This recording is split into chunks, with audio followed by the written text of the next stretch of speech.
How's going on everyone? Welcome back to Data Structures series. We have had a brief introduction about data structures in our last video. In today's video, we will study arrays in detail. An array is a collection of items stored at contiguous memory locations. An array is declared using this syntax. So let's say if I want to declare an array A of integers and the size of the array be 5. So I would declare like this. Size of the array is the number of elements that can be stored in that particular array. When we declare an array, some memory is allocated to it. Once the array is declared, its size cannot be altered. This is one of the drawbacks of an array.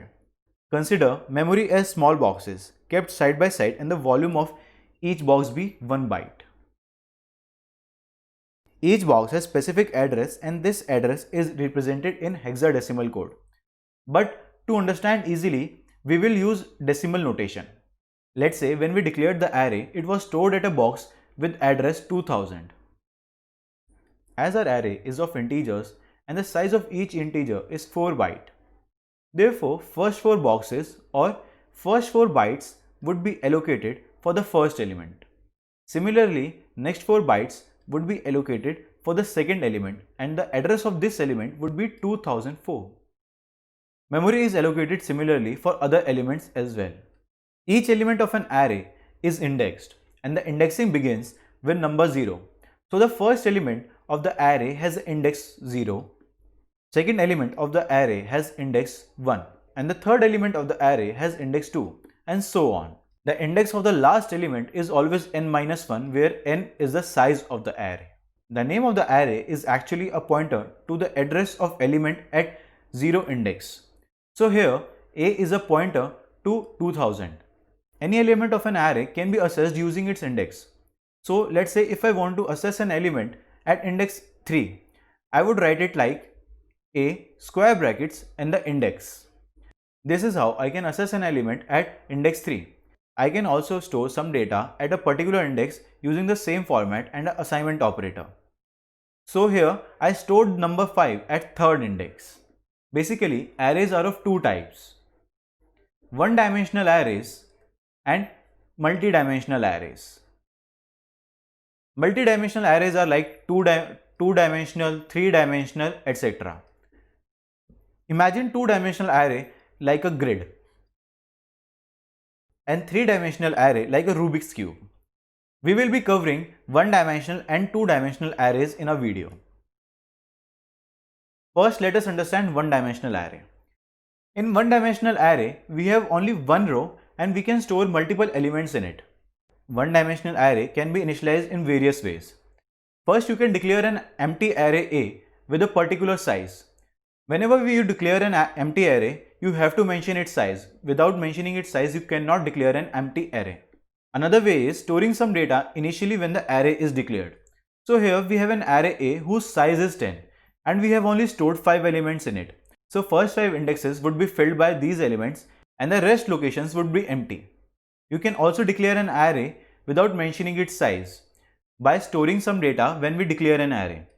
When we declare an array in this way, it automatically calculates the size of the array. So here it would automatically calculate that the size of array is 7. You cannot declare an array without mentioning its size and not storing any data in it. So this method is wrong. Next is calculating the address of any index. So let's say if the address of the index 0 would be 2000 and we want to calculate the address of index 3. So we can see that address of the first index would be 2004, second index would be 2008 and finally third index would be 2012.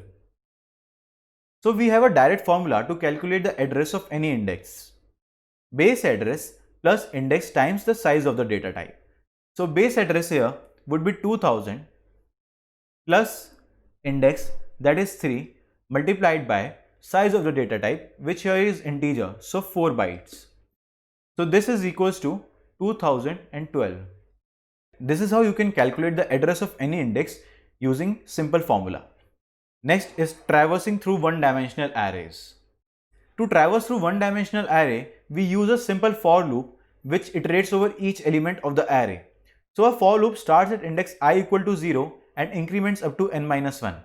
n minus 1 because n is the size of the array and n minus 1 is the last index of the array. Then we print the element at the ith position of the array. The time complexity of traversing through one-dimensional array is theta of n because here we have only one for loop. Now let us understand two-dimensional arrays. Consider two-dimensional arrays as matrices.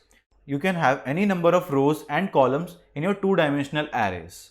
Now there are various ways to declare a two-dimensional arrays. Let us see them.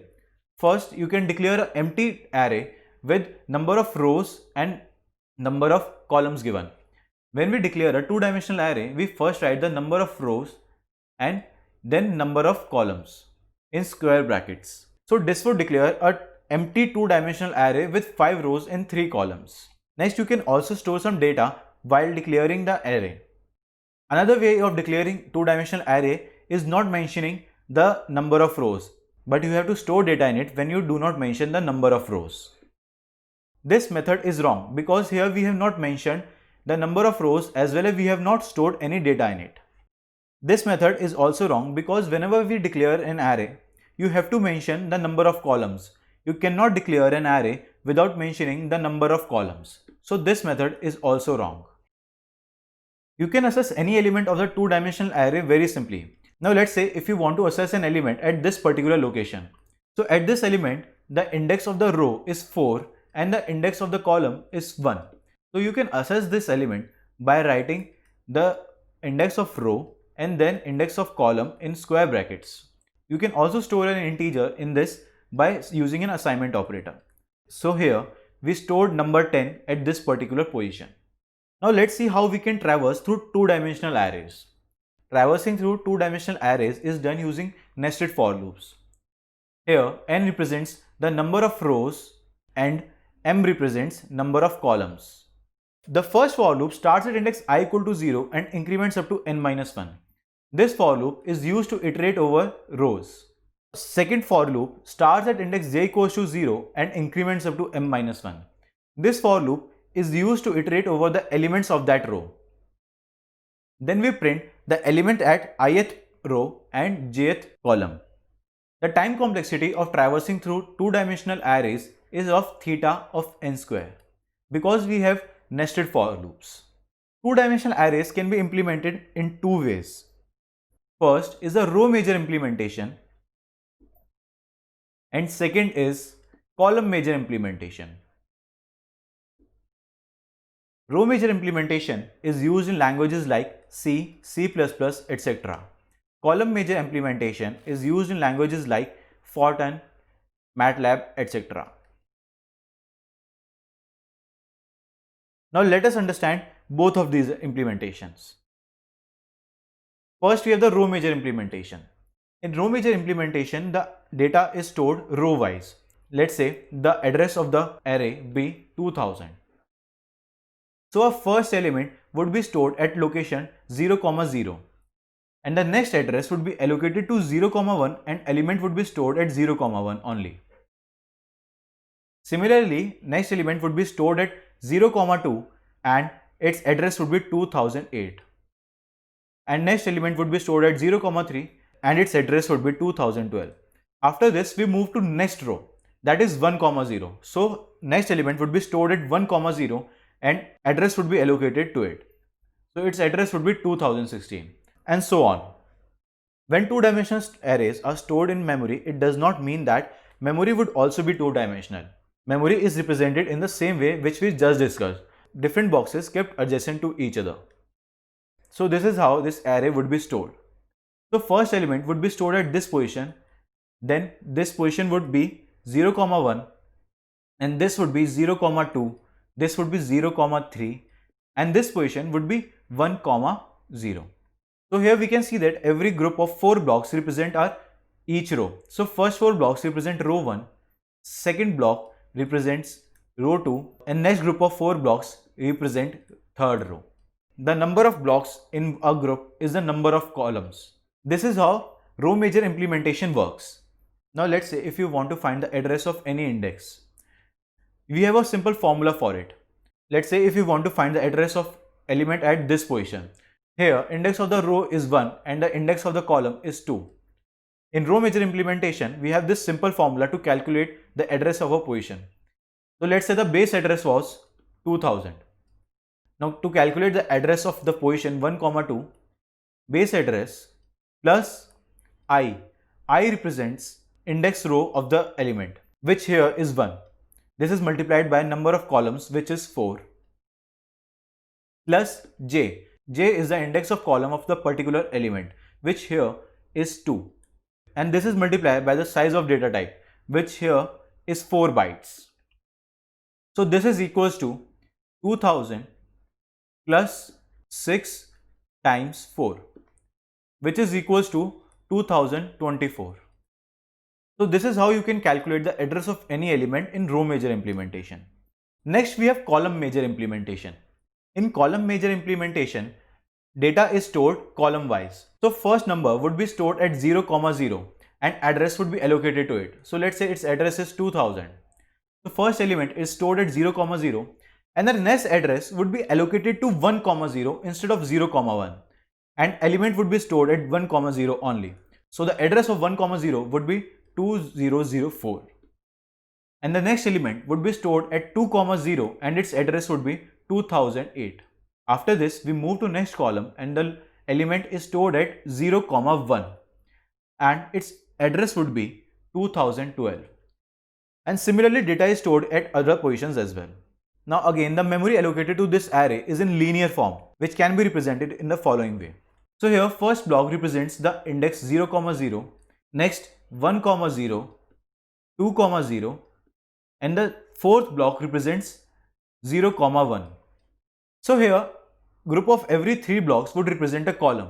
So first 3 blocks represent column 1, then next 3 blocks represent column 2 and next 3 blocks represent column 3 and last 3 blocks represent column 4. Here the number of cells in each group is the number of rows of the array.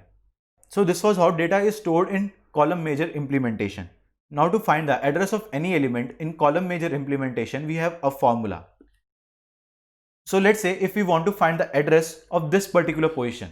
Here the index of row is 2 and the index of column is 3. So to find the address of this position, the base address would be 2000 plus j. J here is the index of the column, which here is 3. This is multiplied by the number of rows, which again is 3, plus I. I is the index of the row, so which here is 2. And this is multiplied by the size of the data type, which is 4 bytes.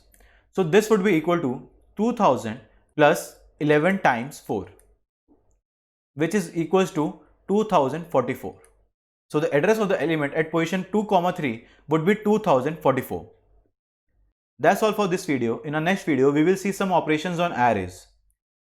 Thank you for watching this video. If you like this video, please give it a thumbs up and do subscribe our channel for our future content. If you have any doubts or suggestions for us, please share with us in the comment section. You can also contact us through our Instagram profile. Link is given in the description box.